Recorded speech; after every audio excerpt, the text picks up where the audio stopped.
Very good afternoon to all of you. I, Anam Verma, Assistant Professor, CPSM College of Education, Gurgaon, is present here to host our next webinar series that's on the topic Unraveling the Threads, Child Development and Mental Health Perspective. In the intricate tapestry of human development, the threads woven during childhood lay the foundation for mental health. The canvas of a child's mind is painted by early experiences, positive interactions, and a nurturing environment foster emotional resilience, while adverse events may cast shadows on their mental health. Today's webinar aims to shed light on the critical factors that shape a child's psychological landscape. So here we have CPSM alumni, Ms. Sujata Keshri, who is B.Ed, M.Ed, University 7th rank holder, CTET and STET qualified, and have 12 years of teaching experience. Sujata, I request you to start the session with your bright knowledge. Yes, Sujata. Thank you, ma'am. Good afternoon, Principal ma'am and respected teachers and my dear friends and colleagues. Today we will start. My topic is that unraveling the threads for child development and mental health. आज हम एक ऐसे समाज में रह रहे हैं जहां बच्चों को सबसे ज्यादा मेंटल प्रॉब्लम्स हो रही है। मेंटल हेल्थ जो है इतनी ज्यादा प्रॉब्लम्स क्रिएट कर रही है, बच्चे सुसाइड कर रहे हैं। छोटे छोटे बच्चे आज कहते सुनते हिस्ट्री पढ़ने से डिप्रेशन होते हैं, ज्योग्राफी मैथ्स देखने से डिप्रेशन होते हैं। ये छोटी छोटी टर्म्स, चाहे वो सोशल मीडिया के इफेक्ट से हो, चाहे टीवी के इफेक्ट से हो, चाहे फैमिली के इफेक्ट से, बच्चे ये सारी चीजें बोलते हैं और बोलने के साथ साथ वो सारी चीजें महसूस भी करते हैं। हम लोग as a teacher, as a parent क्या कर सकते हैं? बच्चों की चाइल्ड साइकोलॉजी को धीरे धीरे हम समझ सकते हैं। हम लोग जब चाइल्ड साइकोलॉजी की बात भी करते हैं तो हमारा क्या है, ऑल राउंड डेवलपमेंट की बात आती है। ऑल राउंड डेवलपमेंट में हम लोग क्या कर सकते हैं? जैसे फिजिकल हो, इमोशनल हो, स्पिरिचुअल हो, मेंटल, ये सारी चीजों को एस्पेक्ट करके हम क्या करते हैं, चाइल्ड साइकोलॉजी को समझते हैं। और उसमें एक बहुत बड़ा फैक्टर है मेंटल हेल्थ। तो ये जो मेंटल हेल्थ है, हम लोग भी जानते हैं कि स्वस्थ अगर दिमाग हो तो वो स्वस्थ शरीर को ऑब्जर्व करता है, बहुत अच्छे से समझता है। तो सबसे पहले जो मेंटल हेल्थ है उसमें क्या प्रॉब्लम्स हो सकती है? मेंटल इलनेस आती है। एक वर्ड होता है, जैसे हम लोग बोलते हैं ना कि दिमाग, ऐसा नहीं है कि बच्चा दिमाग बीमार है, लेकिन वो दिमाग में वो फ्रेश चीजें नहीं सोच पा रहा है। वो फ्रेश चीजों के साथ जो नॉर्मल लाइफ हम लोग जीते हैं उसमें कुछ ना कुछ कहीं ना कहीं उसके दिमाग में कॉम्प्लिकेशंस हो जाती है। चाहे वो किसी भी चीज को लेके हो, चाहे वो पढ़ाई में ध्यान ना देना, ढंग से खाना ना खाना, एंजाइटी हो रही है, स्ट्रेस हो रहा है, उसके अंदर बहुत सारी ऐसी डिसऑर्डर हो रहे हैं जिसका उसके परफेक्ट लाइफ से, जो एक उसे बहुत अच्छी से लाइफ जीनी है, उसमें वो प्रॉब्लम्स हो रहे हैं। जब भी हम पीटीएम करते हैं तो पेरेंट्स को हम अपनी प्रॉब्लम्स बताते हैं, पेरेंट्स भी हमें प्रॉब्लम बताते हैं। तो वो पेरेंट्स ये बोलते हैं कि बच्चा मेरा जो है वो ध्यान से पढ़ाई नहीं कर पा रहा है, वो पढ़ता नहीं है। बट वो क्यों नहीं पढ़ता है, क्या है उसके रीजंस, वो सारी चीजें एज ए पेरेंट भी हम फील करते हैं, as a class, as a teacher भी हम फील करते हैं। जब मेंटल इलनेस की बात भी हो रही है और मेंटल हेल्थ, सारे प्रॉब्लम्स हैं कि हम लोग ना स्टेप बाय स्टेप और एज वाइज भी देखें। जैसे एक छोटा सा बच्चा है, घर पे जब रह रहा हो तो बहुत सारे रोल प्ले करता है। रोल प्ले जैसे वो किसी का बेटा भी है, ग्रैंड चाइल्ड है, बहुत सारी छोटी छोटी चीजों को लेके वो बहुत सारे रिलेशंस को देखता है और सब अलग अलग चीजें बोलते हैं। तो उसके मन में कॉम्प्लिकेशंस आते हैं कि किसकी बातें हमें माननी है, किसकी बातें हमें छोड़नी है, कौन सही है कौन गलत है। ये सारी चीजों को स्टेप बाय स्टेप बच्चा समझता है, बच्चा सुनता है, बच्चा देखता है और उसके बाद वो वैसे ही ऑब्जर्व करने लगता है। तो सबसे पहले जब मेंटल इलनेस की बात हो या मेंटल हेल्थ, कैसे क्या करना है हमें, जो हम लोग प्रॉब्लम सब जानते हैं, एज ए क्लास टीचर भी जानते हैं, एज ए सब्जेक्ट टीचर भी जानते हैं, एज अ पेरेंट भी जानते हैं, बहुत सारी चीजें हम फील भी करते हैं। तो उसके लिए हमारे एक्चुअली मैंने जो भी रिसर्च पढ़ते हैं या जो हम लोगों ने किया है या पढ़ा है, उनके आधार पे, बेस पे मैं 4 जो कीवर्ड्स है वो आप सबके बीच में रखना चाहती हूँ, जो बहुत ज्यादा इम्पोर्टेंस है। ये जब 4 वर्ड से आप एकदम अपने जहन में उतार सकते हैं कि हाँ, जब भी हम चाइल्ड साइकोलॉजी को फॉलो कर रहे हैं, जब भी हम पेरेंटिंग कर रहे हैं, जब हम क्लास में पढ़ा रहे हैं, जब हम एज ए सब्जेक्ट टीचर पढ़ा रहे हैं, जब हम मेंटली समझ रहे हैं कि बच्चा प्रॉब्लम में है लेकिन हम उस वक्त कुछ कर नहीं पा रहे हैं, ये जो 4 टर्म्स है वो आपको बहुत ज्यादा गाइड करेगी उन सब सिचुएशन से उभरने में। वो जो 4 चीजें हैं, सबसे पहला जो है एक्सपेक्टेशन, स्टॉप। आप बच्चे से एक्सपेक्टेशन करना रोक दीजिए। बहुत ज्यादा जो हाई एक्सपेक्टेशन होते हैं ना, बच्चे को सबसे ज्यादा मानसिक रूप से यही बीमार करते हैं। जो बच्चा छोटा सा है, हम लोग उसे इतनी ज्यादा एक्सपेक्टेशन करने लगते हैं कि वो कहीं हमारे, बहुत बार हम लोग सुनते भी है, दब जाता है बच्चा, सोच नहीं पाता कि क्या हम करें और क्या हम नहीं करें। उसमें बहुत सारी क्वालिटीज है, ऐसा नहीं है, बच्चा फुल ऑफ क्वालिटीज है, लेकिन वो है सबसे पहला चीज है एक्सपेक्टेशन को रोक दीजिए आप। दूसरा है एक्सेप्ट करना सीखिए। अगर आपका बच्चा किसी भी चीज में कमजोर है, उस चीज को आप एक्सेप्ट करिए, ना कि उसपे उसको डांटिए, फटकारिए या फिर उसको मतलब एकदम हील कर दीजिए कि नहीं तुम क्यों नहीं कर रहे हो, तुम्हें ऐसा नहीं करना है। एज ए टीचर भी जब आप क्लास में पढ़ा रहे हैं तो 25 बच्चे हैं, उसमें हो सकता है 2 बच्चा जो है बहुत मतलब अच्छे से सब कुछ आपकी बातें समझ रहा है और आप बहुत मन मन में खुश हो रहे हैं कि मैं बहुत अच्छे तरीके से पढ़ा रही हूँ, मेरा वो फटाफट जवाब भी दे रहा है सब। लेकिन उसी में से कोई 2 बच्चा है जो बिलो एवरेज है, वो आपकी बातों को एकदम ऊपर से पार हो रहा है। तो इस चीज को भी आप एक्सेप्ट करिए। एज अ पेरेंट, एक बच्चा बहुत रोल प्ले करता है। स्कूल जाता है, वो स्कूल का स्टूडेंट है, जैसे वो क्लास में आता है वो क्लास टीचर का स्टूडेंट हो गया, जस्ट उसके बाद वो मैथ्स स्टूडेंट बनता है, तुरंत वो साइंस स्टूडेंट बनता है, तुरंत वो हिस्ट्री का स्टूडेंट बन जाता है, तुरंत वो सिविक्स का स्टूडेंट बन जाता है। बच्चा बहुत रोल प्ले करता है और इतने सारे रोल प्ले करने में बच्चा कहीं तो चूकेगा ना। हम लोग भी बहुत सारे रोल प्ले करते हैं अपने लाइफ में और कहीं एक बार बोलते हैं ना, मैं ही सब कुछ क्यों करूं। एक बार तो अपने से सवाल आता है ना, अरे मैं ही सब कुछ कर रही हूँ। बच्चा तुरंत तुरंत अपनी रोल प्ले कर रहा है, वो 7 पीरियड में कितने रोल प्ले कर रहा है और उसमें आप सब पीरियड में उससे वो एक्सेप्ट कर रहे हो कि वो एकदम परफेक्ट हो, बिल्कुल नहीं हो पाएगा। दूसरा जो है exception, something is exception in every child, कुछ तो एक्सेप्शन होगा ही, उसे भी आपको स्वीकार करना ही पड़ेगा। कोई बच्चा जो मैथ में बहुत अच्छा है लेकिन हिस्ट्री एकदम डल है, बस वो पास कर ले रहा है, किसी तरह वो हो जा रहा है, बस वो एक्सेप्शन है कि हाँ मुझे मतलब हो रहा है गड़बड़। आप अपने बच्चे को इस चीज को एक्सेप्ट कर लीजिए, अपने बच्चे के एक्सेप्शन को एक्सेप्ट करिए। और सबसे जो इम्पोर्टेंट चीज है, as a teacher as a parent, rejection से दूर रहिए। बच्चा समझता है, बच्चा सुनता है, बच्चा देखता है और उसके बाद वो वैसे ही ऑब्जर्व करने लगता है। तो सबसे पहले जो मेंटल इलनेस की बात हो या मेंटल हेल्थ, कैसे क्या करना है हमें, तो हम लोग प्रॉब्लम सब जानते हैं, एज ए क्लास टीचर भी जानते हैं, एज ए सब्जेक्ट टीचर भी जानते हैं, एज ए पेरेंट भी जानते हैं, बहुत सारी चीजें फील भी करते हैं। तो उसके लिए हमारे एक्चुअली मैंने जो भी रिसर्च पढ़ते हैं या जो हम लोगों ने किया है या पढ़ा है, उनके आधार पे बेस पे मैं 4 जो कीवर्ड्स है वो आप सबके बीच में रखना चाहती हूँ, जो बहुत ज्यादा इम्पोर्टेंस है। ये जब 4 वर्ड्स है आप एकदम अपने जहन में उतार सकते हैं कि हाँ, जब भी हम चाइल्ड साइकोलॉजी को फॉलो कर रहे हैं, जब भी हम पेरेंटिंग कर रहे हैं, जब हम क्लास में पढ़ा रहे हैं, जब हम एज ए सब्जेक्ट टीचर पढ़ा रहे हैं, जब हम मेंटली समझ रहे हैं कि बच्चा प्रॉब्लम में है लेकिन हम उस वक्त कुछ कर नहीं पा रहे हैं, ये जो 4 टर्म्स है वो आपको बहुत ज्यादा गाइड करेगी उन सब सिचुएशन से उभरने में। वो जो 4 चीजें हैं, सबसे पहला जो है एक्सपेक्टेशन, स्टॉप। आप बच्चे से एक्सपेक्टेशन करना रोक दीजिए। बहुत ज्यादा जो हाई एक्सपेक्टेशन होते हैं ना, बच्चे को सबसे ज्यादा मानसिक रूप से यही बीमार करते हैं।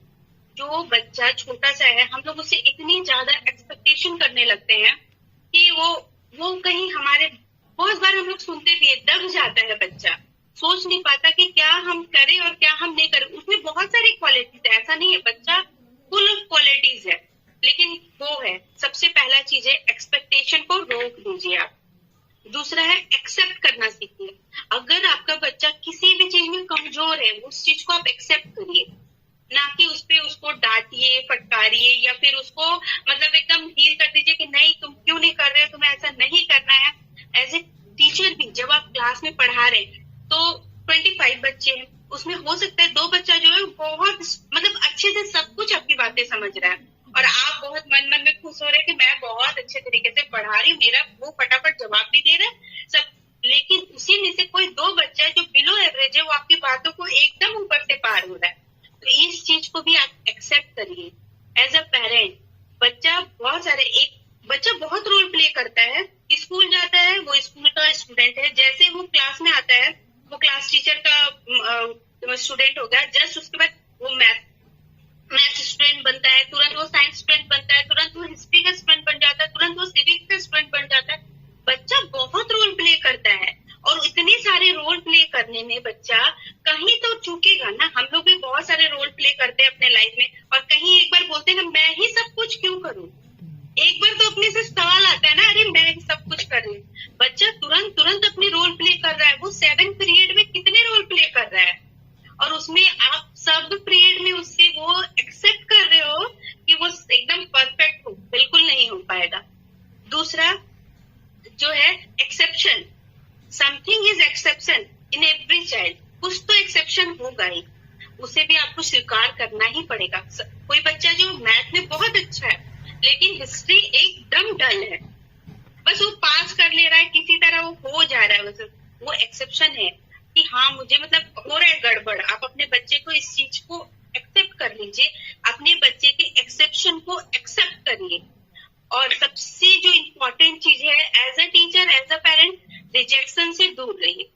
बच्चा अगर आपको रिजेक्ट करना शुरू किया ना, वो आपके इमोशन से बहुत दूर चला जाएगा और उसके बाद उसके अंदर मेंटल इलनेस होगी। जैसे कि मैं एक छोटा सा क्वेश्चन पूछती हूँ आप सबसे, अगर कोई 9th-10th का बच्चा है, उसकी एज लगभग 15 to 16 होगी और वो क्लास बंक करके या आफ्टर स्कूल अपने दोस्तों के साथ मूवी देखने चला गया और वो घर आते ही मम्मी को या पापा सब कोई बैठे हैं घर पे, उसने कहा कि मैं ये मूवी देख के आया हूँ।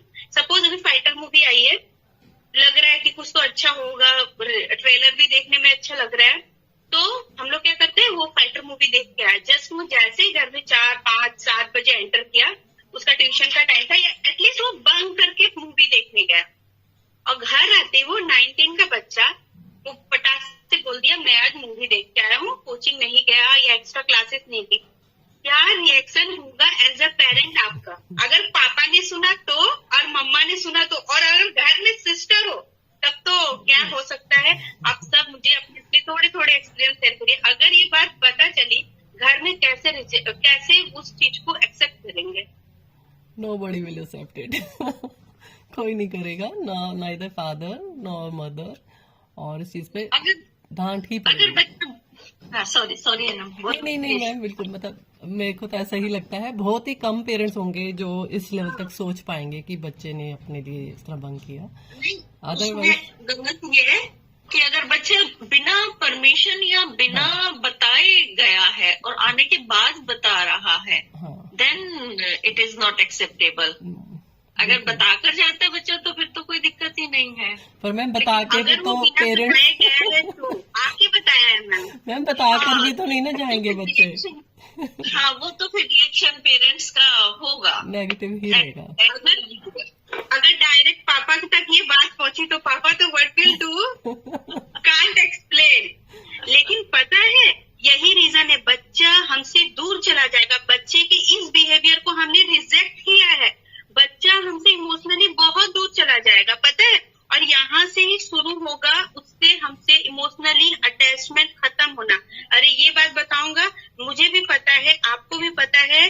बस बच्चे को सही समय या 1 घंटे के बाद या हाफ एन आवर आप उस समय उसके इस बिहेवियर को एक्सेप्ट करिए कि हाँ तुमने कर लिया है, ठीक है, हाथ मुंह धो लो।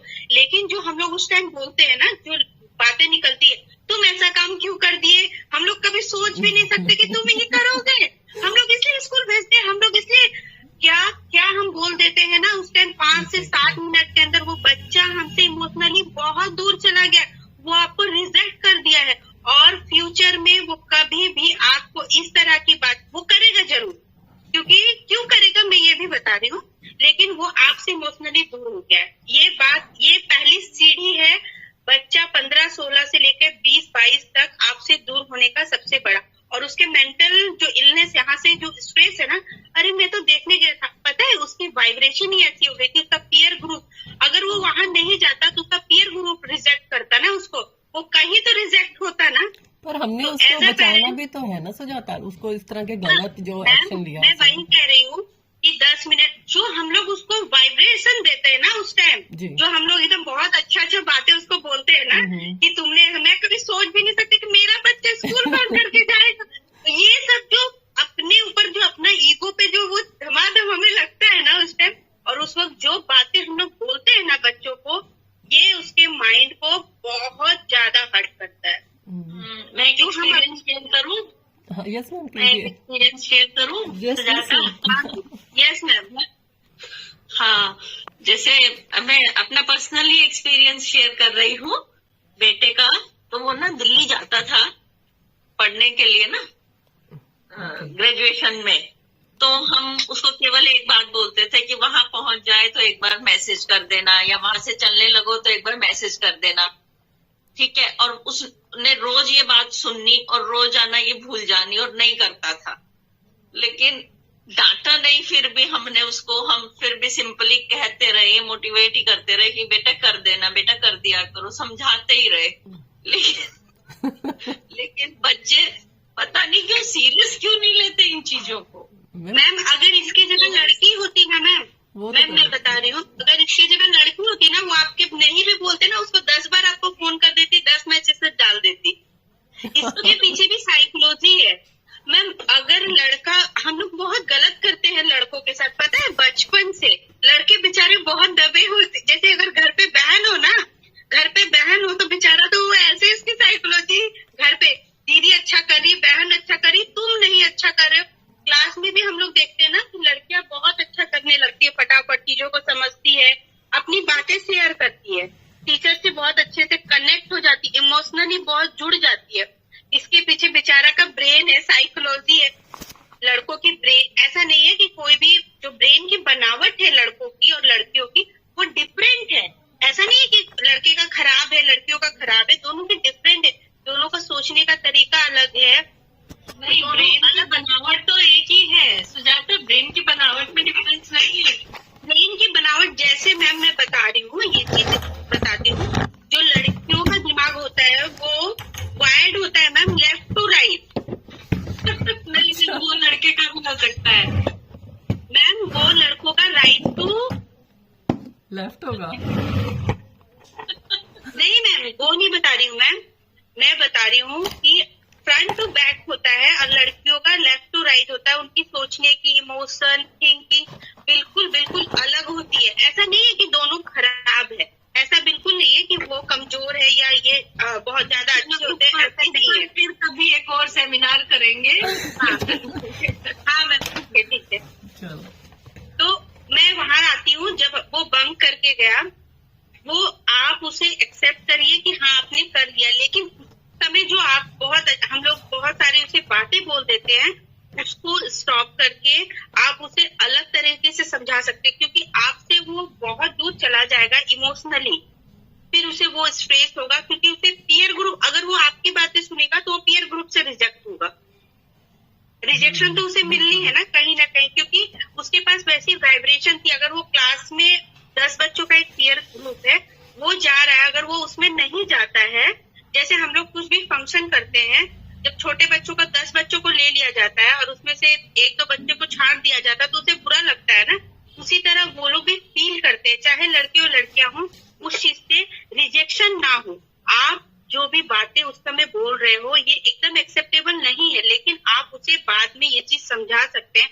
और धीरे धीरे, ऐसा भी नहीं है कि वो तुरंत ठीक हो जाएगा, बट धीरे धीरे वो चीजों को समझेगा। लेकिन अगर तुरंत आप उस समय जो बातें दोगे ना, वो उसके लाइफ टाइम वो मेमोरी में सेट हो जाएगा कि हाँ ये नहीं करना है।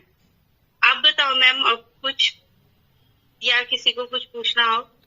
हाँ सुजाता, तो फिर इस तरह से बच्चों में किस टाइप की मेंटल प्रॉब्लम्स आ जाती हैं? मेंटल प्रॉब्लम्स में आती है मैम, उसे एंजाइटी होने लगती है, वो इमोशन से दूर होने लगता है, वो उदास रहने लगता है, उसे खाने पीने की प्रॉब्लम, मतलब ऐसा नहीं है कि खाने पीने, मतलब ईटिंग डिसऑर्डर हो जाते हैं, उसे पढ़ाई में ध्यान ध्यान नहीं लगता। वो जैसे एक बच्चा है, अगर उसके एग्जाम्स है, ठीक है, और वो बहुत अच्छे से क्रिकेट देख रहा है, मतलब उसे पढ़ना है, उसे पता है पढ़ना है, लेकिन अगर वो टीवी देख रहा है और मैच चल रहा है विराट कोहली का, तो वो बच्चा क्या होता है, उस टीवी के कनेक्ट से, इमोशन से वो जुड़ जाता है कि अरे मैं भी खेलूंगा तो विराट कोहली जैसा मारूंगा। इस तरह वो क्या होता है, वो अपने आप को विराट कोहली जैसा अज्यूम करके वो सोचता है कि मैं जब करूंगा ये, और मम्मी या पेरेंट्स आते हैं तो क्या करते हैं कि अभी तुम्हारे एग्जाम्स है, ये नहीं करना है तुम्हें, उसके बंद उस सब चीजों को, और अब तुम्हें पढ़ाई करना है। लेकिन उसके दिमाग में क्या चीजें, वो चीजें चलती रहती है कि मैं देखता, मैं करता। वो कहीं ना कहीं वो चीजें वो देखेगा, चाहे फ्रेंड के घर पे जाके देखे या कहीं पर उसे कोई तो सोर्स मिलेगा, और नहीं तो वो क्या होगा, उसके जो ब्रेन में एक ब्रेन चाहिए था ना उसको कि मेरे डिजायर को फुलफिल हो, मैं देखूं, तो वो पढ़ाई पे भी कंसंट्रेट नहीं करेगा। तो आप उसकी एक रूटीन सेट कर सकते हो कि हाँ तुम्हें देखना हो 10 मिनट 15 मिनट, क्योंकि तुम्हारे एग्जाम है, तो तुम टीवी के स्क्रीनिंग टाइम को कम कर दो और पढ़ाई वाली ज्यादा। वो कंप्लीट हो जाने के बाद आफ्टर एग्जाम आप देख सकते हो, स्क्रीनिंग टाइमिंग को बढ़ा सकते हो। लेकिन एकदम आप स्टॉप कर दोगे ना, तो वो चीजें गलत असर पड़ जाएगी और वहां से भी प्रॉब्लम स्टार्ट होंगी। छोटी छोटी चीजें हैं, बट वो थोड़ी बच्चों के दिमाग में जाके बड़ी हो जाती है। लेकिन फिर भी अगर बच्चा ना माने, वो थोड़ी देर ज्यादा देखना चाहे, पढ़ाई में ना लगाए मन, तब क्या किया जाए? मैम आप और एक्सप्लेन ऊपर कर से सकते हो। एग्जाम्स भी हों, एग्जाम्स भी इट्स वेरी क्रूशियल कि हम चाह रहे हैं कि बच्चे को टाइम लिमिटेड होता है, उसे तैयारी का टाइम भी चाहिए, ज्यादा स्क्रीन टाइम नहीं दे सकते। हाँ, अगर छोटे बच्चे हो तो आप आसानी से उसको समझा सकते हो, लेकिन जब बड़े बच्चे हो तो आप उसको प्रैक्टिकली मीन्स आपको उसे बहुत ज्यादा गाइड करना पड़ेगा कि आपको क्या करना। आप देख लो खुद से, आपको उसको फ्यूचर दिखाना पड़ेगा ना कि आप क्या कर रहे हो, आपके मार्क्स कहाँ आएंगे, आप क्या करना चाहते हो लाइफ में। थोड़ा उसके साथ बैठ के काउंसलिंग करनी पड़ेगी उसकी। अगर आप आज उसकी काउंसलिंग नहीं करते हो, 2-4 साल बाद वो प्रॉब्लम में आएगा, आप फिर एक काउंसलर के पास उसे ले जाओगे। आज हर स्कूल में एक काउंसलर है, जहाँ बच्चे माता पिता से नहीं शेयर करते बातें, लेकिन काउंसलर के पास क्यों सारी बातें शेयर कर देते, क्योंकि वो लोग एक्सेप्ट करते हैं, और मम्मी पापा जो है पेरेंट्स जो है रिजेक्ट करते हैं बच्चों के फीलिंग्स को, इसलिए वहां ना शेयर करके। तो एज अ पेरेंट आप काउंसलर टाइप फील करिए, ताकि बच्चा बाहर जाके अपनी फीलिंग्स को या बाहर काउंसलर को ना बताए। लेकिन आपको ही इसमें मेन रोल करना पड़ेगा प्ले, कि आपको बहुत ज्यादा इन्वॉल्वमेंट, बहुत ज्यादा काउंसलिंग करनी पड़ेगी। इसके लिए खुद को भी बहुत ज्यादा डिसिप्लिन रहना पड़ेगा, खुद बहुत सारा टाइम बच्चों के साथ बिताना पड़ेगा। ऐसा नहीं है हम 10 मिनट बैठे, उसको ज्ञान दे दिए, लेक्चर दे दिए, वो सुन लिया। हमें भी बचपन में सिखाया जाए झूठ नहीं बोलना, झूठ नहीं बोलना, झूठ नहीं बोलना, आज तक बोलते हैं हम लोग। मतलब हम लोग जस्ट उसे उपदेश दे दिया ना, तो वो बस पार हो गया। आपको उसको करना पड़ेगा काउंसलिंग, उसके लिए हमें खुद भी बैलेंस होना पड़ेगा, टाइम देना पड़ेगा। उसके साथ बैठ जाओ ना कि अरे चलो ठीक है मैं बताते, तुम बताओ, उसके लिए आपको टाइम देना पड़ेगा उसके लिए। वो बहुत पर बड़े इम्पोर्टेंट बच्चे तो कहते नहीं जाओ मम्मी, नहीं चाहिए हमें, थोड़ा अकेला छोड़ दो, हम अपने आप कर लेंगे। दे थिंक ना लाइक कि हम बड़े हो गए, हम अपना काम कर सकते हैं। बड़े बच्चे ऐसे करते हैं कि मैं खुद से कर लूंगा। बड़े क्या मैम, छोटे ही करते हैं कि हम लोग कर लेंगे खुद से, तुम लोग जाओ। लेकिन नहीं मैम, एज अ पेरेंट हमें उनका इन्वॉल्वमेंट चाहिए ही, हमें इन्वॉल्वमेंट लेना ही पड़ेगा, क्योंकि हम चाहते हैं ना कि, क्योंकि वो जाके कहीं तो फंस जाएगा ना अपना बच्चा, तो वो इन्वॉल्वमेंट चाहिए। और ऐसा हो कि आप भी उसके साथ वो सारी चीजें करने लगेंगे ना, जैसे उसकी पढ़ाई, जैसे उसकी क्या है, क्या करना है, कहाँ बाकी है, अगर ये कंप्लीट होती है तो हाँ ठीक है, तुम ये आगे जो तुम्हारी इच्छा है वो कर सकते। उसे भी थोड़ा फ्रीडम तो देना ही पड़ेगा। और ऐसा हम लोग फंसा नहीं सकते ना बच्चे को, कहीं छोड़ नहीं सकते बच्चे को। मतलब बहुत 100% नहीं कर सकते, लेकिन उसको एक ऐसे लिमिटेशंस में डालना पड़ेगा।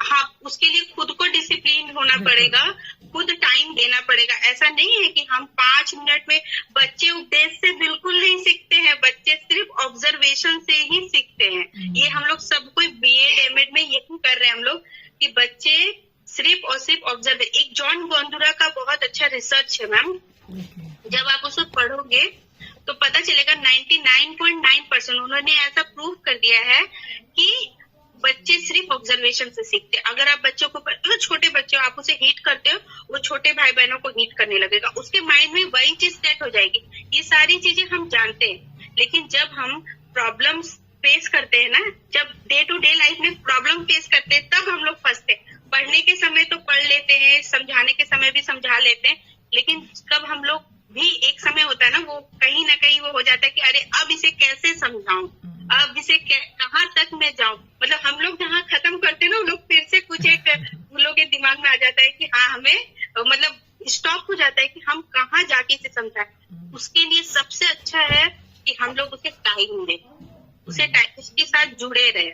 हम जानते हैं कि वो नहीं जुड़ना चाहते, हमसे अलग होना चाहते हैं, लेकिन हमें उसे नहीं छोड़ना है, नहीं तो वो कहीं ना कहीं जाके ड्रॉप हो जाएगा वो। बिल्कुल। और उसे गिराना नहीं है हमें। बिल्कुल। उसके लिए खुद को भी डिसिप्लिन होना पड़ेगा, अपना समय निकाल के। ऐसा नहीं है कि हम दिन भर, हम हो सकता है बहुत सारे पेरेंट्स ऐसे हैं जो बाहर भी काम कर रहे हैं, घर पे भी काम कर रहे हैं, और फिर टाइम बचता है थोड़ा सा, तो वो कैसे मैनेज करे। ये सारी प्रॉब्लम्स भी आती है, लेकिन उसी के बीच में थोड़ा बच्चों के लिए तो करना ही है, फिर तो नहीं तो वो प्रॉब्लम में, मेंटली प्रॉब्लम में आ जाएंगे। बिल्कुल बिल्कुल। अभी बच्चा है तो आपकी रिस्पॉन्सिबिलिटी बनती है लाइफ टाइम उसको जिस तरह से भी एक मेंटली और फिजिकली इमोशनली हर तरह से स्ट्रांग बनाने की।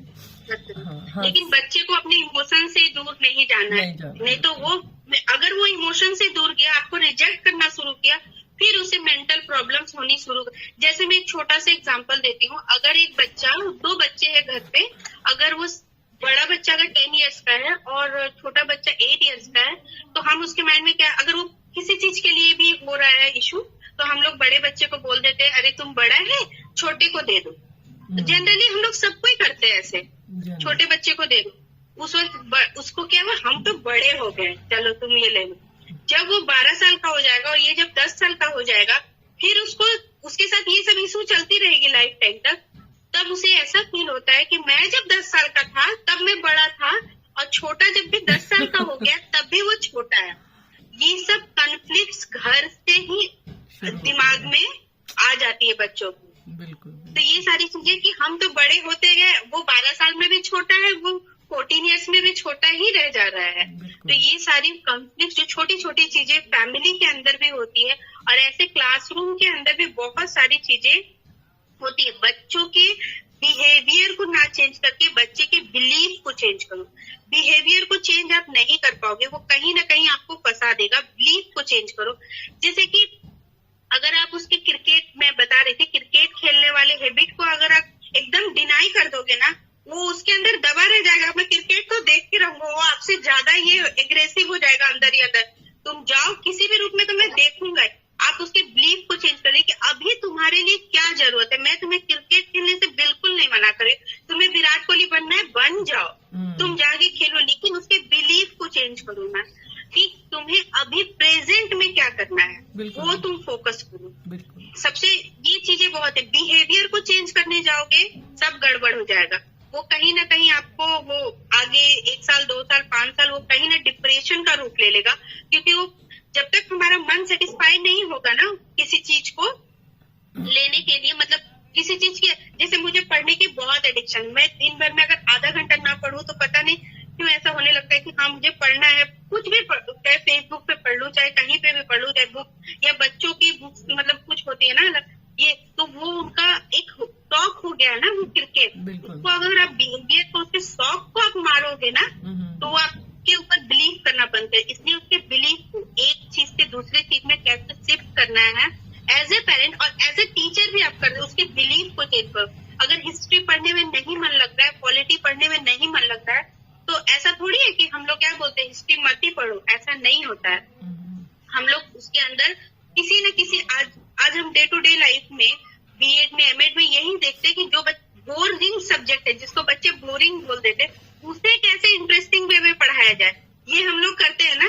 बीएड में बहुत बार हम लोग हमेशा इसी चीज पे फोकस करते हैं, जो सब्जेक्ट बच्चे नहीं पढ़ना चाह रहे लेकिन पढ़ना तो है ही, तो उसे किस वे में पढ़ाना है, दैट इज कॉल्ड बिलीफ, कि हम लोग उसके बिलीफ को कैसे चेंज करें। तो बिहेवियर ऑटोमेटिक, और बच्चा जितने पेरेंट या टीचर की बात सुनता है वो किसी की बात नहीं सुनेगा। अगर पेरेंट को ही रिजेक्ट करना शुरू कर देगा, फिर वो बाहर वालों की बात सुनेगा, जो कि और बहुत घातक है, डर्टी है वो चीजें। वो कहाँ से कहाँ ले जाएगा उसे पता नहीं है। इसलिए कनेक्टेड रहिए, इमोशनली कनेक्टेड रहिए एज अ पेरेंट अपने बच्चों से। वो सब चीज शेयर करेगा, एक समय के बाद वो खुद लग रहा है कि हाँ कुछ गड़बड़ कर रहा है तो ठीक है, उसको समझाते रहना है, कभी कम कभी ज्यादा, लेकिन छोड़ना नहीं है कि हाँ हम लोग उसे मतलब अपने से अलग इमोशनली डिटैच नहीं करना है किसी भी स्थिति में, नहीं तो वो फिर मेंटली उसे बहुत इश्यू होने लगेगी। बिल्कुल बिल्कुल सही कहा सुजाता।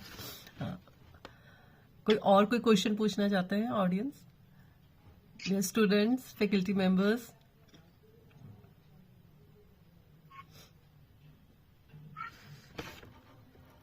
किसी के माइंड में भी रिगार्डिंग चाइल्ड साइकोलॉजी कोई भी किसी भी टाइप का क्वेश्चन आ रहा है तो अभी सुजाता हमारे साथ है, इन्होंने रिसर्च किया है चाइल्ड साइकोलॉजी पर काफी ज्यादा। आप बता रहे थे सुजाता, आपके जो सर हैं जिनके साथ आपने काम भी किया है। मैम कोरोना के टाइम ऐसा हो गया था, मेरी फर्स्ट बेबी होने के बाद बिल्कुल भी मैं मतलब उस वक्त तो कोरोना से पहले तो ऑफलाइन बिल्कुल बंद हो गई थी। मैं आर्मी पब्लिक स्कूल में सिर्फ 10 दिन पढ़ाई थी जब फर्स्ट मैं मतलब प्रेगनेंसी थी, तो जहाँ मेरे हस्बैंड की पोस्टिंग थी वहां से ट्रांसपोर्ट मतलब बिल्कुल दिक्कत थी, तो ऑफ हो गए थे। लेकिन कोरोना के बाद क्या था, एक हमें वे मिला ऑनलाइन का, बिल्कुल वो मेरे लिए बहुत फ्रूटफुल था। तो सर से मैंने बोला सर 2-2.5 साल हो गए हैं और बेबी है, मतलब वो होता है ना कि माइंड में कि मुझे पढ़ाना है, पढ़ना जो मेरा हॉबी है। तो सर ने मुझे कहा कि मैं चाइल्ड साइकोलॉजी रिसर्च कर रहा हूँ, तो तुम उसमें लिख सकती हो, क्वेश्चंस पुट कर सकती हो, बहुत कुछ है उसमें, तुम कर सकती हो। तो फिर मैंने 2.5 ईयर, और अभी भी सर जब भी कुछ भेजते हैं मैं उस पर रिसर्च, जैसे मैं जॉन बंधुरा का कर रही हूँ, मतलब कर ली हूँ, बहुत ज्यादा नहीं पढ़ी हूँ, थोड़ी ही पढ़ी हूँ, बट उस पे करती हूँ। अच्छा, उसके बारे में बताइए, कुछ एक्सप्लेन कीजिए। कौन सर है, नाम क्या है सर का? कुमुद रंजन झा मैम। कहाँ से है ये मैम अभी वो देवघर में देव यूनिवर्सिटी में कर रहे हैं मैम, पढ़ा रहे हैं, एक्चुअली एमएड को स्टूडेंट्स को पढ़ा रहे हैं, वो टीचर है मैम, जैसे प्रोफेसर है, सॉरी प्रोफेसर है। अच्छा, तो अब बताइए फिर सुजाता उसके बारे में, कुछ और आपने क्या स्टडी किया, कुछ लेटेस्ट? मैम मैं जस्ट लेटेस्ट तो मैम अभी फिलहाल में यही जो चाइल्ड साइकोलॉजी के ऊपर है कि बच्चे ध्यान नहीं देते। सबसे अच्छा है कि वो ध्यान ही नहीं देते, पढ़ने में ध्यान नहीं देते। सबसे बड़ा हम लोग, मैं पहले ही बताई थी, पीटीएम में जाके यही है कि बच्चे ध्यान नहीं देते। सब कुछ कर लेते हैं प्रॉपरली, टीवी भी देख लेंगे, स्क्रीन यूट्यूब भी चला लेंगे, सब कुछ कर लेंगे, बस पढ़ने में ध्यान नहीं देते। और जो हम उन्हें खाना प्रोवाइड करते हैं वो नहीं खाना। ये सारी चीजें जो हम लोग बोलते हैं ना, चावल दाल होने चाहिए, कुछ और कुछ और कुछ और, ये सारी चीजें, अरे कुछ और क्या, हम लोग ऐसे बोलते हैं ना, कुछ और क्या। स्कूल से आते ही बच्चों को आता है अच्छा आज फिर सब्जी बनी है, फिर से सब्जी बनी है। In that case, moms have to be creative. Really, ma'am. जैसे हम लोग अब बीएड में यही करते हैं ना कि पढ़ाना, जानते हैं कि क्या टॉपिक है और इतने अच्छे तरीके से डिलीवर करना है कि बच्चे के माइंड से वो चीजें कभी भी ना जाए। मुझे याद है कि जब मैं 9th-10th में थी तो फिजिक्स थोड़ी टफ, केमिस्ट्री टफ, ये सारी चीजें क्लास में टफेस्ट मानी जाती थी उस टाइम। तो एक टीचर थे, वो ऐसे पढ़ाते थे, मतलब वो पूरे डेफिनेशन पता नहीं क्यों दिमाग में अभी तक सेट है, अभी तक भी वो लाइन नहीं जाती है दिमाग से। मेंसुरेशन या अर्थमेटिक इस तरह से पढ़ाते थे ना कि अभी जस्ट भी मुझे कोई वो एक मैथ दिया जाए ना, वो अर्थमेटिक या मेंसुरेशन से रिलेटेड अभी भी बन जाएगा। तो ये चीजें बच्चों के माइंड में बचपन में ही वो, इसीलिए हमें 10th तक 12th तक कितने क्रिएटिविटी में बीएड में करके हम बच्चों के दिमाग में बस पुट करना है, ऐसे वो नहीं कि रट्टा मार दिए, ये सब नहीं। इसीलिए तो बीएड एमएड है कि हम कितने तो उसी तरह एज ए पेरेंट घर पे भी कितने क्रिएटिव हो जाए कि वो खा ले। तो क्रिएटिव होना तो भाई बहुत जरूरी है, चाहे आपका खाने का स्किल हो चाहे पढ़ाने का। हाँ, लेकिन सब समय भी पॉसिबल नहीं है, ये चीज बच्चे भी समझेंगे। जब आप उसे 6 डेज में 3 डेज दे दोगे ना, तो 3 डेज वो नॉर्मल भी खा लेंगे, खाते हैं बच्चे, खाते हैं कि हाँ 3 दिन तो मिल गया, और वो भी खा लेंगे, 3 दिन खाते। उनको इंतजार होता है ना 2-3 दिन बाद, हाँ अब ये बर्गर बनेगा, अब चाउमीन बनेगा। ये चीज अच्छे। और ज्यादा जो छोटे बच्चे होते हैं उनको ये सारी चीजें हमें बतानी भी पड़ती है। चलो मैं यूट्यूब का हेल्प, मेरी बेटी वो ये खाना मम्मी, ये चीज उस खाना, ये बेटा ठीक है खिला दूंगी, पर एक बार देख ले वो चीज खा के कहाँ पर पेट में जाके जमेगा। ये सारी जो होती है ना, थोड़ा थोड़ा करके माइंड में ऐसा नहीं है कि बच्चा पूरा भी बोले एक तो बना के नहीं दे रही, ऊपर से सब दिखा रही है, वो भी प्रॉब्लम होता है। थोड़ा करके वो माइंड में सेट हो, मतलब होता है ना कि एक बार ही हम कुछ भी नहीं दे सकते, जरा दिमाग में पुट करना है हमें, बस क्रिएटिव होना है। मैं पहले बता देती कि हम लोग को डिसिप्लिन होना है, अपने पास से टाइम निकालना है 24 आवर्स में, ताकि as a parent, as a class में भी बहुत सारी प्रॉब्लम्स होती है। जैसे एक बार क्या हुआ, मैं ट्यूशनिंग बहुत कर रही थी अभी, मतलब 3 मंथ्स पहले तक, जब मैं गुड़गांव में थी तब। तो एक बच्ची बहुत अच्छी थी पढ़ने में, बहुत ज्यादा अच्छी पढ़ने में। एक दिन आई, वो मैथ उसका फेवरेट सब्जेक्ट है, मैं फटाक से उसे मैथ ही दी। वो क्या, वो रो रही है पर कुछ बता नहीं रही है। मैंने कहा क्या हुआ, बहुत देर बाद बोलती है आज मम्मी ने मारा है। क्यों मारा है? मम्मा ने पोहा बना के दिया था, मुझे पोहा बिल्कुल पसंद नहीं, इसलिए मेरा आज ना पढ़ने का मन है ना मेरा कुछ भी करने का मन नहीं है। ये सब अगर मैं भी उसकी बातों को नहीं सुनती और उस वक्त उसे प्रेशराइज करती ना कि तुमको बनाना है, तुम्हें पढ़ना है, वो बच्चा और कहाँ जाता। मतलब होता है ना, उसके इमोशंस, उसके मेंटल स्टेटस क्या होती है, मम्मा ने इसलिए मारा है कि उसे पोहा नहीं खाना है, और हम लोग भी ये चीज करते हैं। तो उस समय क्या था, मैंने उसको 10-15 मिनट छोड़ दिया, ठीक है तुम पोहा से निकलो, जब तुम्हें मन करेगा कि तुमको करना है कुछ, देखो मैं तो तुम्हारे पसंद की चीजें दे रही हूँ, अगर तुम्हें मन कर रहा है तो तुम बनाओ, नहीं तो आज तुम्हारा ऐसे बैठ के तुम सबको देखो। पता नहीं क्या हुआ, 5-6 मिनट के अंदर ठीक है मैम मैं पढ़ लेती हूँ। फिर उसने अच्छे से पढ़ाई की। तो थोड़ा उन्हें फ्री भी करो, सब समय उसके दिमाग पे आप एकदम हावी रहोगे तो भी बच्चा एकदम मतलब परेशान हो जाता है ना। कितने सारे रोल प्ले करने होते हैं, जैसे डांस, अगर बहुत पेरेंट बहुत ज्यादा क्या बोलते हैं हाइपर है अपने बच्चों को लेकर, तो उसे डांस क्लास भी देते हैं, ड्राइंग क्लास भी देते हैं, कराटा भी सिखाने लगते हैं, पता नहीं क्या क्या क्या। हम लोग घर पे आते हैं, अगर वर्किंग है, पढ़ा के घर पे आए, खाना भी बनाना है, फिर ये भी करना है, ये भी करना है, कितने रोल प्ले करते हैं। फिर हम लोग का मन होता है ना एकदम गुस्सा टाइप का कि अरे क्या क्या करूं। बच्चा सोचो कितने रोल प्ले कर रहा है, तो उसे तो हमसे ज्यादा झंझलाहट आएगी ना मन में, और एकदम छोटा सा ब्रेन है, फिर उसका कितना ही लोड लेगा वो। तो इसलिए जो चीजें उनके इंटरेस्ट की हो, थोड़ा उसे भी फ्री टाइम दे दो, ताकि वो भी कुछ सोच सके। सब समय उसके माइंड के पास जाके पढ़ना है, खाना है, ये क्लास वो क्लास टीचर्स भी कभी यूनिट टेस्ट, कभी ये कभी वो, बहुत सारी चीजें होती है ना बच्चों के साथ। ये सारी चीजें मेंटल को बहुत ज्यादा इफेक्ट करती है। थोड़ा मेंटल को, वो माइंड को, उन्हें भी, हम लोग भी रिलैक्स करने के लिए शांति से 10-15 मिनट बैठ जाते हैं ना, शांति से, अभी कुछ नहीं करना, बस अब छोड़ दो तो मुझे एकदम 10-15 मिनट आराम करना है। ऐसा बच्चे के साथ भी होता होगा, हम लोग से ज्यादा होता होगा उनके साथ, क्योंकि हमारे ऊपर बहुत ज्यादा कोई बोलने, और उनके ऊपर तो हम लोग सब समय ही है, इसीलिए थोड़ा उन्हें भी रिलैक्स होने के लिए छोड़ देना चाहिए। Ma'am I have a question. हाँ बोलिए।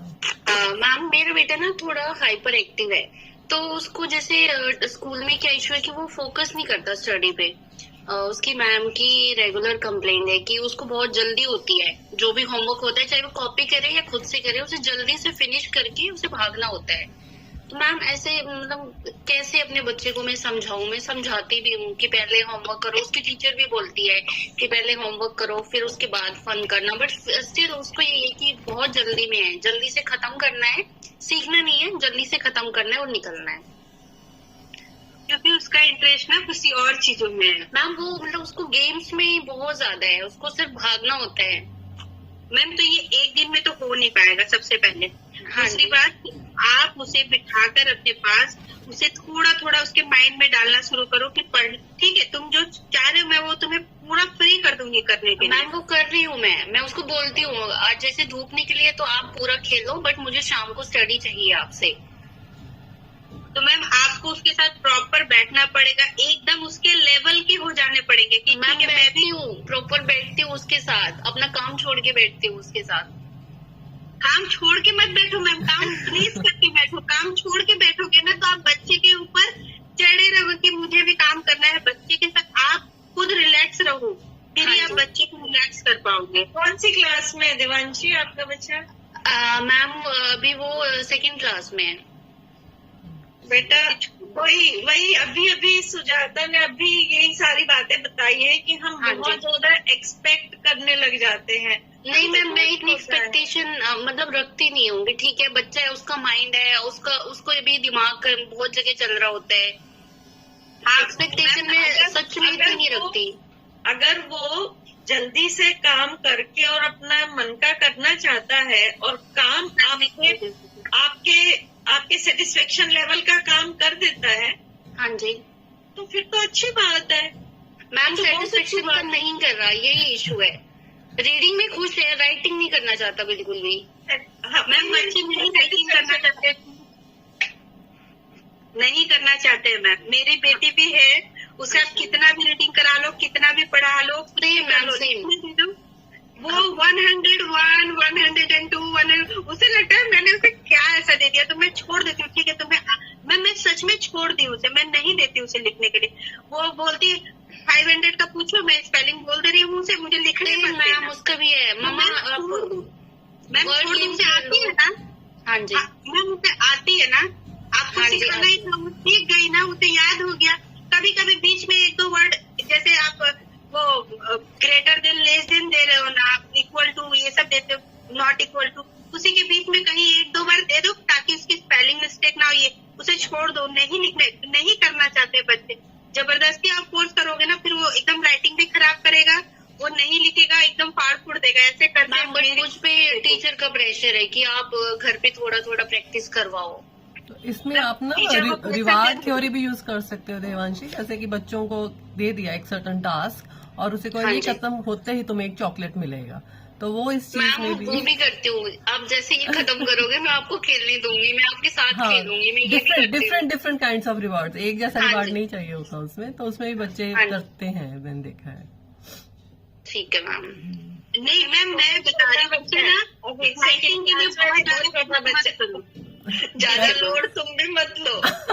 Late them flourish, let them play. मैं यही सोचती हूँ कि मुझे इतना प्रेशर डालना नहीं है, बच्चा है उसको जीने दो। बिल्कुल। हाँ जी। और पता है मेरी बोलो, बच्चा अंडरस्टैंडिंग में अगर अच्छा है, बच्चा ग्रेड्स अच्छे ले रहा है, तो हाँ फिर जी। दिक्कत क्या है? बोलो। मैम अंडरस्टैंडिंग अच्छी है, वर्बली कुछ भी करवा लो, वो कर लेगा आगे, बहुत कुछ कर लेगा। वो अंडरस्टैंडिंग अच्छी है, वो बहुत कुछ कर लेगा। उसके ऊपर प्रेशर मत डालो, मेंटली उसको हमेशा उसके सामने बोलो कि तुम्हारे टीचर ने आप उसे बोलो तुम्हारे टीचर ने बोला है कि बहुत अच्छा कर रहे हो, वो सचमुच में कहीं ना कहीं चेंज हो जाएगा। आप करके वो बोझ बन जाता है। फिर अगर उसको बोल दिया ना टीचर ने ये बोला, वो बोझ बन जाता है। आप नहीं समझ रहे हो, जो चीज आपके बच्चे को लीडरशिप क्वालिटी बढ़ रही है, आप एज ए मदर, आप मदर के रूप में उसे चीजों को एक्सेप्ट ही नहीं कर रहे हो। अगर वो बॉस बन रहा है ना, तो लीडर की क्वालिटी आ रही है आपके बच्चे में। अरे वाह, आई एम द बेस्ट, और I am the best will bring confidence उसके अंदर बहुत। और आप बोलोगे ना कि मैम ने आज पता थोड़ा सा तुम्हारा तारीफ किया और थोड़ा सा बोला ना कि राइटिंग मैं ऐसे करती हूँ, मैं उसको नेगेटिव नहीं बोलती हूँ। हाँ, आप ऐसा बोल सकते हो, मैम ने कहा है बेटा कि तुम फटाफट करने के चक्कर में ना सबसे राइटिंग ना थोड़ी पुअर हो रही है, अगर इसको कर लोगे तो तुम तो बेस्टेस्ट बन जाओगे। तो ये सारी उसे ना मतलब रीइंफोर्समेंट ही देना है ना।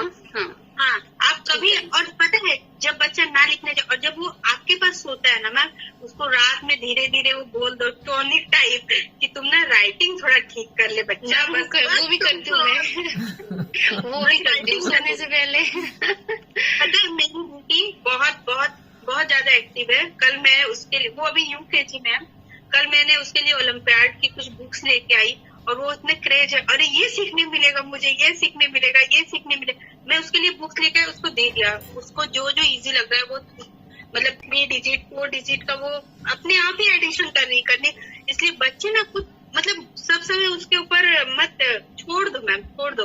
एज अ मदर आपको परेशानी लग रही है, अगर हम लोग मतलब मैंने भी झेला, फिर मैं देख रही हूँ ना, मैं ज्यादा कर रही हूँ ना, वो अपने एरिया से डाइवर्ट हो जाएगा। मैम एक्चुअली टीचर से सुनना अच्छा नहीं लगता मैम, छोड़ दो। हमारे पेरेंट्स ने बहुत कुछ सुने हमारे टीचर से, हम लोग सुन रहे थे, कंप्लेन करती थी कि आपका बेटा ना मार के ऐसे, मतलब मेरे भैया की हौसले लाती है, आपका बेटा ना आज मार दिया, मेरे पापा एक झापड़ लगा दिए, बस वो सुन लिया, कभी नहीं सुनते थे। बच्चे Okay, कुछ नहीं करने वाले हैं, कंप्लेन ठीक है, तो मैम। रहने दो ना।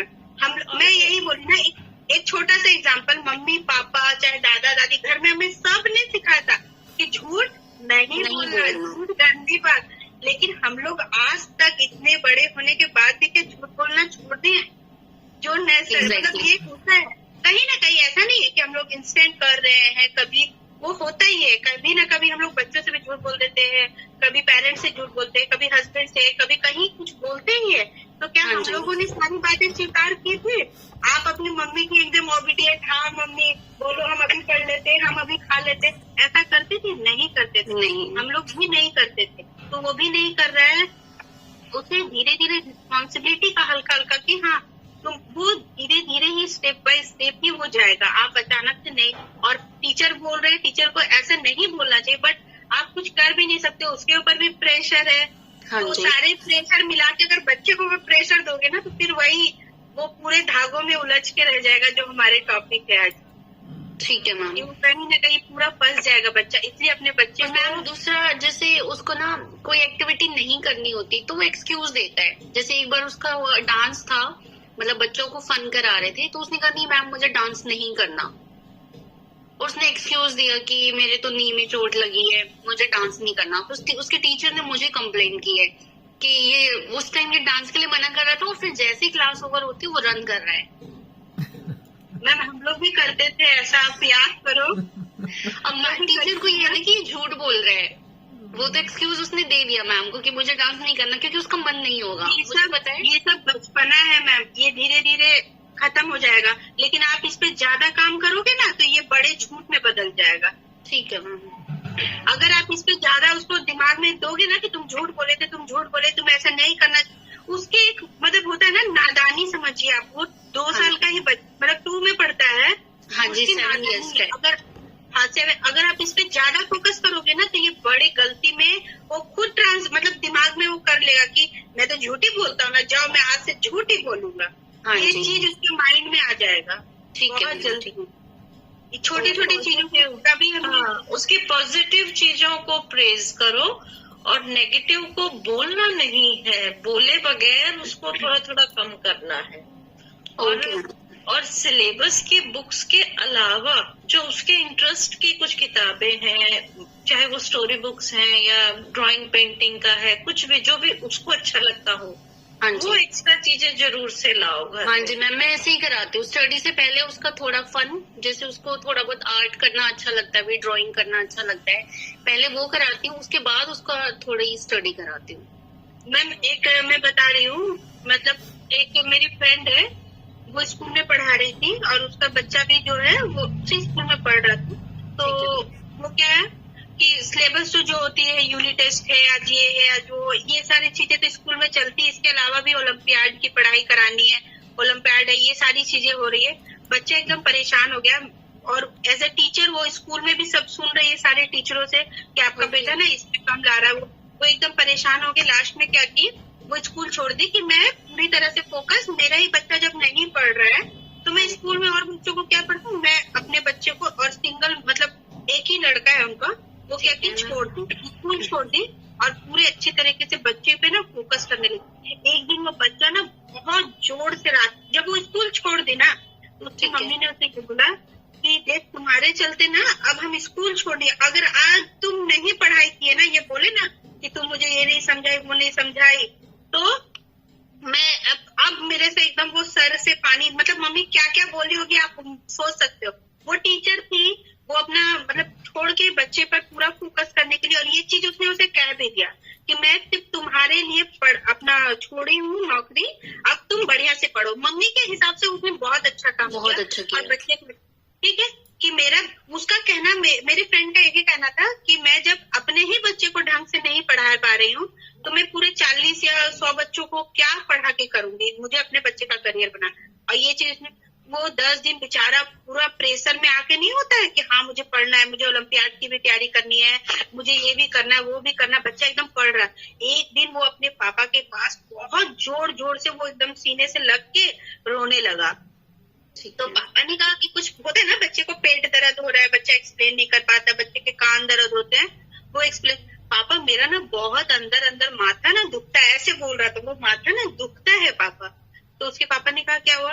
पापा समझ नहीं आता, स्कूल का पढ़ाई करे कि मम्मी का बात सुने कि हम क्या करें, हमको ना कुछ समझ नहीं आता पापा, हमको ऐसा लगता है कि हम सुसाइड कर लें।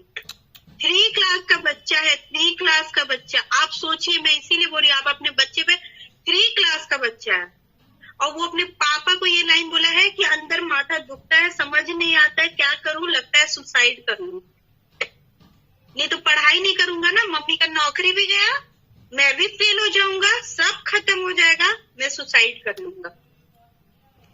प्रेशर क्या था, मैं इसीलिए सोचती हूँ कि मेंटली बच्चा कहाँ उलझा हुआ है, कहाँ उसके माथे में, स्कूल में भी बहुत प्रेशर देते हैं, एज ए पेरेंट भी हम लोग, बच्चा कितना झेलेगा, कितना लोड लेगा। आप सोच के देखो ये लाइन कहाँ तक, और हम सब पेरेंट के ऊपर ये लागू होता है। भले हमारा बच्चा वो वर्ड नहीं बोल पाता होगा या बच्चा समझ नहीं पा रहा होगा हमें क्या करना है, लेकिन कहाँ तक बच्चा का दिमाग गया कि अब घर में सब खत्म हो गया, अब हमें भी नहीं खत्म हो जाना है। वो रिस्पॉन्सिबिलिटी उसके ऊपर आ गई, उस बच्चे ने अपने पे ले लिया। बच्चे को समझ नहीं आ रहा है, बच्चा समझ, वो पूरा मतलब एकदम उलझा हुआ है ना कि मैं करूँ तो अब क्या करूँ, मैं पढ़ूं कि मैं ना पढ़ूं, समझ में भी नहीं आती है। वही बात आपने जो तो ये पहले बताई सुजाता कि एक्सपेक्टेशन नहीं करना है, जो आपने स्टार्टिंग में अच्छा, कहा है ना, और एक्सेप्ट आप है करना ना, है। वो एटलीस्ट 10 साल तक बच्चे पर वो होता है ना। हाँ। अगर वो पढ़ने की इच्छा हो रही है ना, तो उस टाइम आप बहुत सारी चीजें भी पढ़ाओगे ना, तो वो सचमुच में पढ़ लेगा। और पढ़ने की इच्छा नहीं है ना, आप इजी से 1+1 भी सिखाओगे ना, तो भी नहीं सीखेगा। नहीं, और पढ़ने की इच्छा होगी ना बच्चों को, वो कितना भी टफेस्ट चीज भी वो समझ जाएगा। हम लोग के साथ भी होता था ना, जिस दिन मन नहीं, मतलब होता था ना, बीएड में भी ऐसा कभी हो जाते थे ना कि आज नहीं मन कर रहा है, ये तो, जैसे मुझे याद है बीएड के एमएड के लास्ट ईयर में रिसर्च पेपर थे, रिसर्च के पेपर थे 4th सेमेस्टर में हम लोग के। तो उसमें सब कोई, वो सारे जितने भी स्टूडेंट थे वो बोल रहे थे ना, इस बार रिसर्च के पेपर है, बहुत दिमाग खराब हो रहे हैं, पता नहीं क्या होगा, ये होगा वो होगा, बहुत सारे रिसर्च वाले पेपर को लेके बहुत ज्यादा कॉम्प्लिकेशंस चल रहे थे। मैं मतलब वो लोग इतने प्रेशर में थे, पता नहीं क्यों, और मुझे लग रहा था मेरा तो अच्छा हो रहा है, मेरा तो चल रहा है ठीक, क्योंकि मुझे इंटरेस्ट था, मुझे मन कर रहा था। वो लोग ऊपर से लोड ले लिए कि तो खराब पेपर है, ये टफ पेपर है, ये समझ नहीं आ रहा। तो लोड को कम करना है, मेंटली कम करना है इन सब चीजों को बच्चे के ऊपर से। बिल्कुल बिल्कुल ठीक कहा आपने। और वैसे ही बच्चों को भी हमें इमोशनली रिजिलियंट भी बनाना है कि लाइफ में सेटबैक्स मिलेंगे, चैलेंजेस आएंगे, तो उसको कैसे हमने एडवर्स जो सिचुएशंस को कैसे क्रॉस करना है, कैसे हमें अपने इमोशनल बैलेंस को मेंटेन करना है, ये भी बचपन से बच्चे में थोड़ा थोड़ा इनकलकेट करना बहुत ही जरूरी है, ताकि वो आगे की लाइफ, रिस्पॉन्सिबिलिटी के हाँ, साथ बिल्कुल, थोड़ी बिल्कुल। छोटी छोटी सी रिस्पॉन्सिबिलिटी चीजें, उसके हाँ। दिनचर्या में ऐड कर सकते हैं आप। बिल्कुल, बिल्कुल। छोटी छोटी, ऐसा नहीं है, जरा जरा सा कुछ भी उसके दिनचर्या में आप डेली रूटीन में वो ऐड कर सकते हैं कि आज तुमने ये कर लिया, ठीक है, ये काम तुम सीख गए, ये काम में नहीं भी रही तो ऐसे चेंज करना है, ये सारी चीजें उनके अंदर थोड़े थोड़े दिमाग में भटके ही रहना है। लेकिन नेगेटिविटी कभी भी, मतलब उसके पास पॉजिटिव, जो हम लोग घर पे भी बहुत सारी चीजें ऐसा बोल देते हैं जो हमें नहीं बोलना, कि बच्चा सीख जाता है। बट मैंने कहा ना, जो हम करते हैं वही सीखते हैं। एज ए टीचर भी कभी कभी होता है ना, क्लास में कोई टीचर बहुत अच्छे होता है, बहुत अच्छे, और उसके जाने के बाद कोई एक स्टूडेंट जो होता है वो वही टीचर बन जाता है और फिर पढ़ाने लगता है, तो उसके अंदर वो चीजें आ जाती है। और कोई बेकार टाइप, मतलब क्या बोलूं, जो बोरिंग टाइप टीचर आते हैं ना, खड़े होके बस ऐसे रीडिंग करके चले गए, तो उसकी भी नकल खूब उतरती है। हाँ जी। ये तो ऐसे ही, ये सब हम लोग खुद अपने लाइफ पे किए हैं। हम लोग भी जब छोटे थे तो अरे ये आज मतलब टफ लग रहा है, इसे नहीं करने का मन था। बच्चे भी ऐसे ही है, वो भी। और हम लोग के ऊपर इतना प्रेशर भी नहीं था। आज से 20 साल पहले इतने ज्यादा, मतलब हम लोग, मैं पहले ही जो था, एक्सपेक्टेशन कम कर दीजिए, नहीं करिए, वो अपने आप डेवलप्ड कर जाएंगे वो। बिल्कुल। स्टूडेंट्स, किसी और का कोई क्वेश्चन? एनीवन, एनी स्टूडेंट और एनी फैकल्टी मेंबर कुछ डिस्कस करना चाह रहे हैं आज के टॉपिक पर, चाइल्ड साइकोलॉजी?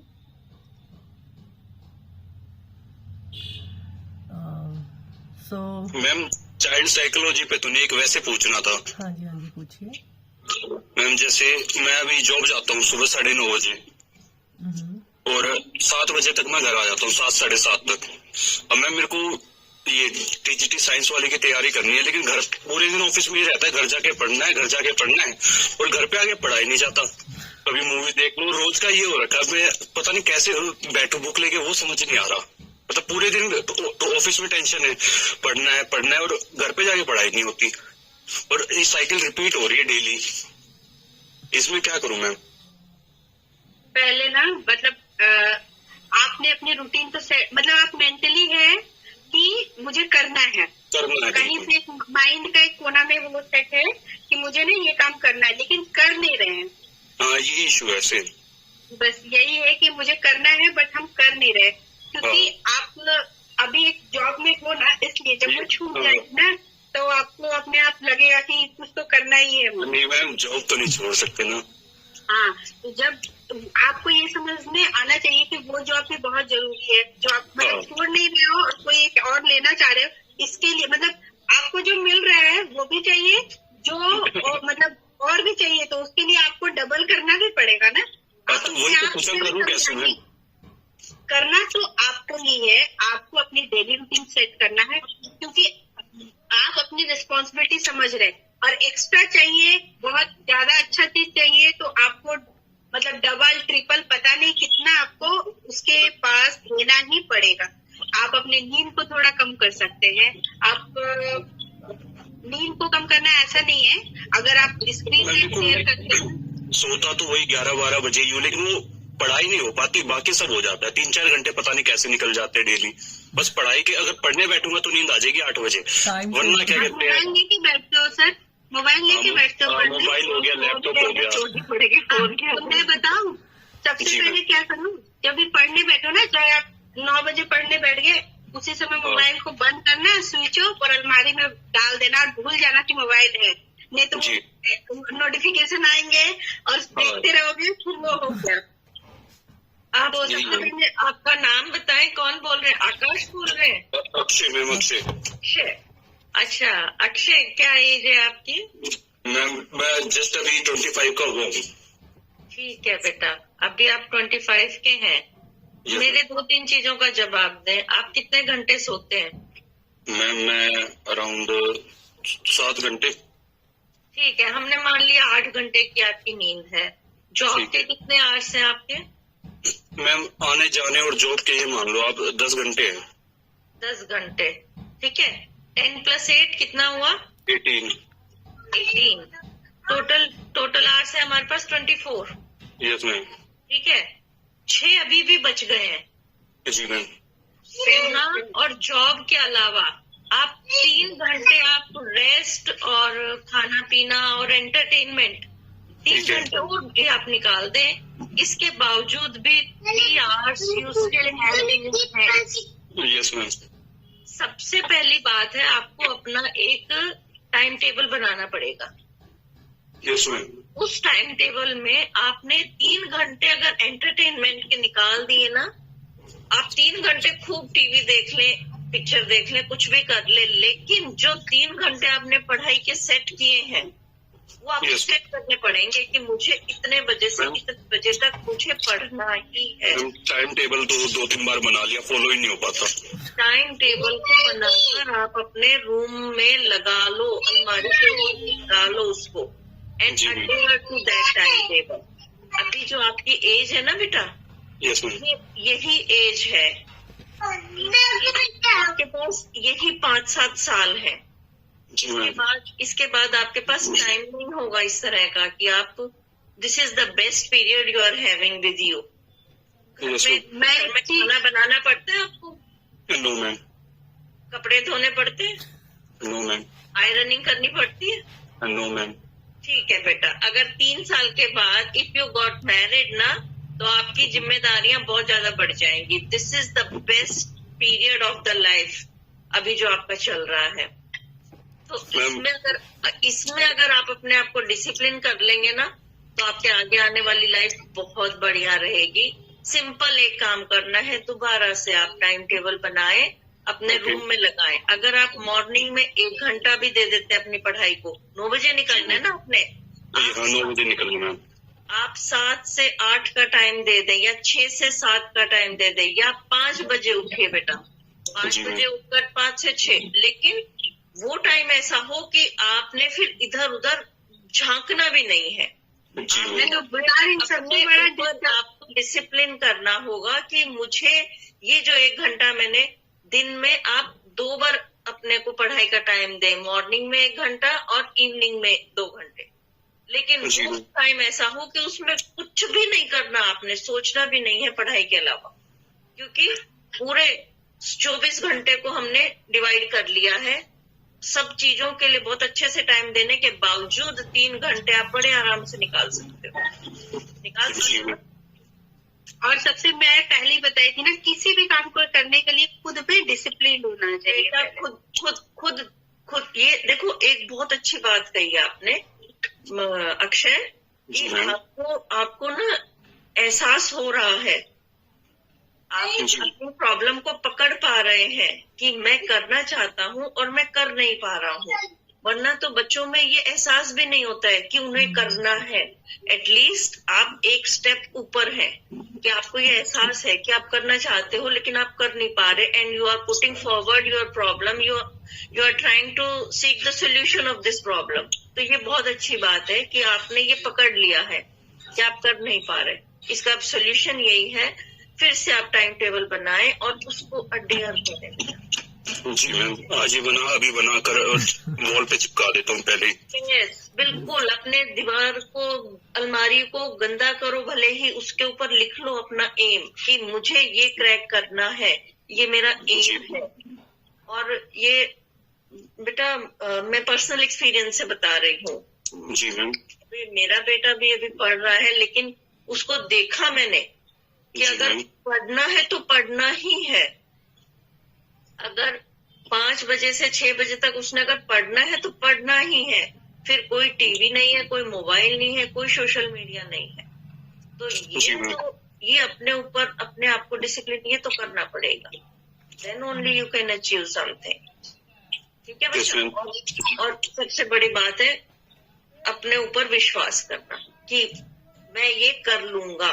ठीक है, आप टाइम टेबल बनाओ और उसको लगाओ and adhere to that timetable. Nobody would disturb you. Even parents won't disturb you कि नहीं बच्चा पढ़ रहा है, बल्कि और चाय पानी एक्स्ट्रा ही मिलेगा उस दौरान, आपको बिना मांगे मिलेगा सब कुछ। जी मैम। जो लाइफ के किसी और स्टेज में ये चीजें पॉसिबल नहीं होंगी। जी मैम। तो ओके मैम। मतलब कल पर भी नहीं छोड़ना है, आज से। नहीं मैम, अभी। हाँ, अब भी यही वाली बात होती है, अभी। और अगर किसी दिन ऐसा हो गया कि आपने पहले दिन पढ़ाई कम कर पाए, तो उसको उस घंटे को ऐड ऑन करें आप नेक्स्ट डे में, या सैटरडे संडे में उसको कंपनसेट करें फिर। जी मैम। ठीक है। और पता है अक्षय, जी मैम। आप ना वो जब डेली रूटीन बनाओगे ना, उसके ऊपर में थोड़ी सी जगह छोड़ देना और एक लाइन लिखना, उठो जागो और तब तक मत रुको जब तक लक्ष्य की प्राप्ति ना हो जाए। ये लाइन को है ना सोने से पहले और पढ़ के सो उठने के बाद पढ़ लो। तो मतलब ये कोटेशन बहुत तगड़ा है। ये स्वामी विवेकानंद जी का दिया हुआ है, arise awake and stop not till the goal is reached. बिल्कुल मैम। तो बेटा बहुत और अच्छी ऐसा नहीं है कि गोल है कि टीजीटी, और ऐसा नहीं है कि गोल है टीजीटी साइंस क्लियर करना है। गोल ये कि आज मुझे 3 घंटे पढ़ने हैं। जी गोल मैम। ये है कि मुझे वो आज तो 2 घंटा फाइनल पढ़ना गोल है। है। हाँ, ये डेली गोल होगा। ये डेली का गोल है कि मुझे आज ये अचीव करना है। अगर आज ये अचीव करते हो तो नेक्स्ट डे दूसरा, और ऐसे एक एक ईट से फिर वो हो जाएगा ना। जी मैम, बिल्कुल। और इसको तो अपना लिख लो सामने दीवार पर ना, जो आपको रोज नजर आए, डेली नजर आए, टीजीटी या Yes, पीजीटी ma'am. साइंस जो भी आपका है ना, जी, बिल्कुल, ma'am. सीटेट, उसको आप बिल्कुल वो दिखना चाहिए आपको। दिन में कम से कम 4, 5, 6 बार दिखना चाहिए। वो एक रिमाइंडर है आपके लिए that you have to achieve that. बिल्कुल मैम। ठीक है, चलो बहुत अच्छा किया अक्षय ने, बहुत अच्छा क्वेश्चन पूछा है ये। और कोई स्टूडेंट कोई क्वेश्चन पूछना चाहते हैं?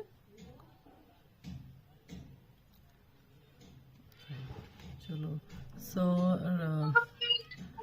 मैम इसका भी अब हम एंड कर। हाँ जी अनम मैम, हाँ जी बोलिए। मैम मैंने एक क्वेश्चन पूछा। हाँ जी, मैम हाँ जी। मैं नेट का एग्जाम देना चाहती हूँ। ओके नेट तो मैम उसके लिए ये पूछ रही थी, जैसे एमएड करना चाहती हूँ तो मैम उसमें मैंने सब्जेक्ट क्या फिल करना होगा? एजुकेशन।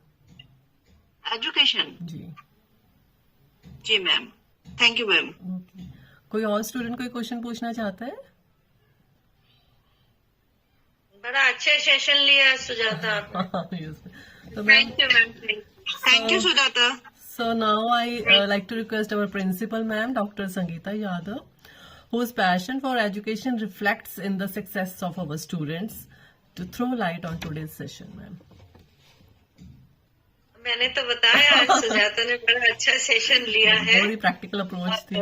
आगे भी हम बड़ी प्रैक्टिकल एस्पेक्ट्स पर बात की है। चाइल्ड साइकोलॉजी वास्तव में बड़ी मुश्किल है। हमारे घर में 2 बच्चे होते हैं, उन दोनों को हम सेम पेरेंटिंग देते हैं, still they are totally different, they are like opposites. ऐसे same environment, everything we are providing the same eating, food habits, सब कुछ सेम होने के बावजूद भी घर के 2 बच्चे बहुत डिफरेंट, दोनों अलग तरीके से पलते बढ़ते हैं। इसलिए एक बच्चे पर जो साइकोलॉजी काम कर रही है, जरूरी नहीं वही सेम साइकोलॉजी सेम तरीके से दूसरे बच्चे पर भी काम करे। So we need to understand this thing कि दोनों बच्चों के तो, और यहाँ तो अभी केवल मैं 2 की बात कर रही हूँ, अगर हम क्लासरूम में देखें तो 40 बच्चों की साइकोलॉजी पर हमको काम करना होगा। बिल्कुल, उनको हमें देखना होगा कि वो किस तरीके से, उनको कैसे हमें टैकल करना है। इसलिए चाइल्ड साइकोलॉजी बहुत जरूरी है जाननी, और ये सब चीजें हमें पढ़ने से नहीं आती हैं, डिस्कशन से, इस तरह के सेमिनार्स वगैरह अटेंड करने से, इन सब चीजों से हम नॉलेज गेन कर सकते हैं। Sujata will certainly would like to have more sessions with you in future. Thank you ma'am, thank you. कुछ बहुत सारी टॉपिक्स है मैम, रिसेंटली कोरोना के बाद से लेके लास्ट ईयर दिसंबर तक मैम बहुत सारी टॉपिक्स है जो एकदम करंट है, जिसपे as a teacher ma'am, as a parent तो वो ऑटोमेटिकली हो जाएगी, बट एज ए टीचर हमें बहुत काम करना पड़ता है उन सब चीजों पे। तो अगर अपॉर्चुनिटी मिलेगी तो मैं फिर से डिस्कस करने, मतलब जब भी समय हो तो मैं आगे करूंगी ma'am. Yes. Thank you, ma'am. Anna. Thank you, ma'am. Thank you so much, ma'am. So we really appreciate the wisdom and guidance you provide to both staff and students alike. So thank you, Sujata, for sharing your bright knowledge on child psychology.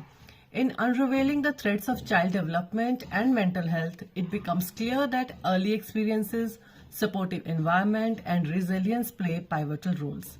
By understanding these interconnected elements, society can better nurture the well-being of its youngest members, laying the groundwork for a mentally healthy and resilient future generation. Thank you. Thank you so much. So thank you for everyone for joining this session, and meet you soon in our next webinar series shortly. Stay tuned. Thank you.